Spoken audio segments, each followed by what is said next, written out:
Əziz izləyicilər, məsləhət görərdim ki, bundan öncəki dərsləri izləyib, daha sonra bunu izləyəsiniz. Çünki mövzunun ardı və sonuncu dərsdir. Bu mövzu ilə bağlı sonuncu dərsdir. Keçmiş zamanda qaydalı feillərin düzəlişi zamanı idi əlavə olunduqda tələffüz 3 fərqli formada olurdu və bugün o 3-cü fərqli formanı nəzərinizə çatdıracağam.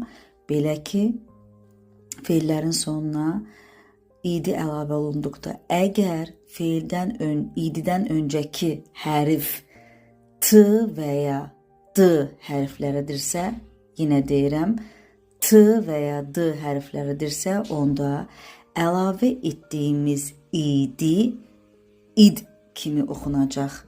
Nə sadəcə d, nə də t kimi. Məhz id kimi. Məsələn, want sözünə baxırıq, sözün sonu hansı hərflə bitir? T hərfi ilə. Demək ki, idi əlavə olunanda wanted deyəcəyik. Onsuz da özümüzü məcbur etsək belə fərqli formada deyə bilmərik. Və nəzərə almalıyıq ki, sözün tələffüzünə fikir verməliyik. Yazı formasına yox, tələffüzünə. Məsələn, decide sözü necə tələffüz olundu? Decide. Sondakı hərf necə səsləndi? D kimi. Sondakı yazıdakı i-yə fikir verməyin, belə deyim sizə.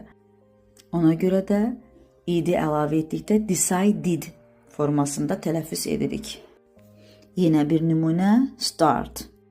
İdi əlavə edək və tələffüz belə olacaq. Started. Ümid edirəm ki, feilin keçmiş zamanında idi əlavə olunarkən düzgün tələffüzü artıq tam öyrəndiniz. Sizə uğurlar.